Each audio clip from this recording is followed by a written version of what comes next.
আসসালামু আলাইকুম। আজকে আমরা আবারও প্রায় ৬ টনের মতো ঘাস বিক্রি করে দিলাম। যেহেতু অন্যান্য বছরের তুলনায় এইবার আমরা অতিরিক্ত পরিমাণ ঘাস লাগাইছি। এইবার কিন্তু আমরা ফ্রিজিয়ান গরু দিয়ে শুরু করছিলাম। আমরা কিন্তু অধিকাংশ ফ্রিজিয়ান গরুগুলো বিক্রি করে দিছি। আর অন্যান্য বছরের তুলনায় এইবার আমাদের গরুর সংখ্যা অনেক কমে গেছে। তাই আর কি আমরা ঘাসগুলা কিন্তু কন্টিনিউ বিক্রি করে দিতেছি। তো আপনারা হয়তো জানেন এই জমিতে সাধারণত আমরা এই বছর কিন্তু প্রথম ঘাস লাগাইছি। তো এই বছর আমরা কি পরিমাণ এ পর্যন্ত ঘাস পেয়েছি এবং প্রতি বিঘাতে আমাদের কত কেজি পরিমাণ ঘাস হয় এই বিষয় নিয়ে কিন্তু বিস্তারিত তুলে ধরার চেষ্টা করব। যেহেতু আপনারা অনেকে জানেন আমরা কিন্তু ঘাসের মধ্যে পর্যাপ্ত পরিমাণ পরিচর্যা করি এবং যে পরিমাণ সার দেওয়া এবং যে পরিমাণ পরিচর্যা করার দরকার আমরা কিন্তু ওইভাবে ঘাসের পরিচর্যা করি, আমাদের কিন্তু পর্যাপ্ত পরিমাণ ফলন হয়।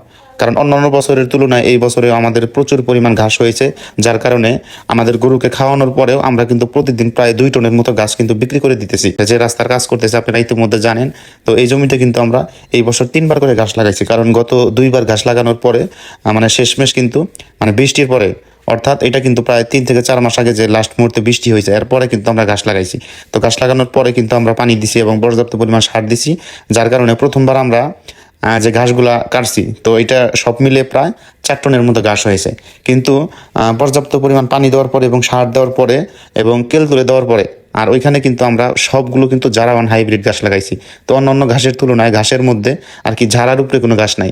আপনি যে কোনো ধরনের ঘাস লাগান তো জারাওয়ান হাইব্রিডের উপরে কোনো ঘাস হয় না, বা এগুলো কিন্তু সর্বোচ্চ ফলন হয়। তো আপনি যদি নিয়মিত পরিচর্যা করেন, ঠিক মতো যদি সার এবং পানি দিতে পারেন এবং নিয়মিত যদি পরিচর্যা করতে পারেন, তাইলে কিন্তু প্রতি বিঘাতে প্রায় 8 থেকে 10 টন পর্যন্ত ঘাস হতে পারে। এখানে আমাদের প্রায় 25% জমি আছে।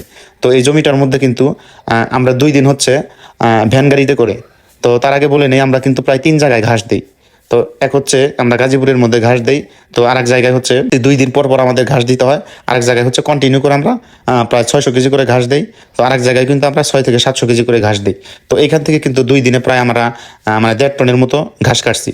তো আজকে আবার আরো 700 কেজি গেছে। আর যে গাড়ি দেখতেছেন তো এই গাড়িতে কিন্তু প্রায় 4 থেকে 4.5 টন পরিমাণ কিন্তু ঘাস যায়। তো টোটাল হিসাব করলে কিন্তু আরো আমাদের যেটুকু জায়গা বাকি আছে তো ওইটুকু বাদ দিয়ে কিন্তু এখানে প্রায় 6.5 টনের মতো ঘাস হয়েছে।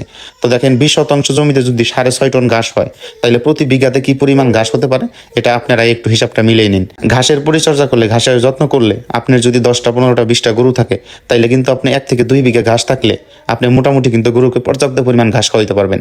তো যদিও আমরা এই জমিতে প্রথমবার ঘাস লাগাইছি, তো এই জমিতে কিন্তু প্রথমবার দ্বিতীয়বার ঘাস লাগানোর পরে কিন্তু ঘাসগুলো নষ্ট হয়েছে, তবুও কিন্তু আমরা হাল ছাড়ি নাই। তো আর আপনারা সাধারণত ঘাস লাগাইলে আমি আপনাদেরকে বলবো জারাওয়ান যে হাইব্রিড, তো এটা কিন্তু ঘাস লাগাবে। এই ঘাসগুলো সাধারণত গাভীর খামারে যাবে, যে খামারে হচ্ছে পর্যাপ্ত পরিমাণ দুধ হয় এবং গাভী গরুকে কিন্তু কাঁচা ঘাস না খাওয়াইলে দুধের প্রোডাকশন বাড়ে না। তো আমরা সাধারণত 3টা ফার্মের মধ্যে ঘাস দেই।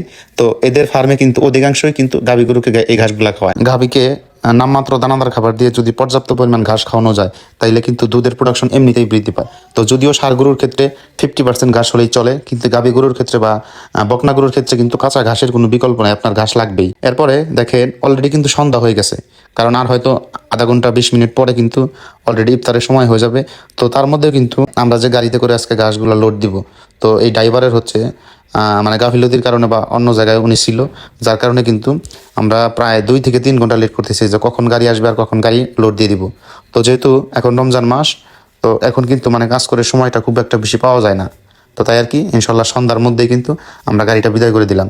তো এরপরে যাদের ঘাস লাগবে এবং যাদের কাটিং লাগবে তারা অবশ্যই আমাদের সাথে যোগাযোগ করবেন। ধন্যবাদ সবাইকে, সবাই ভালো থাকবেন। আসসালামু আলাইকুম।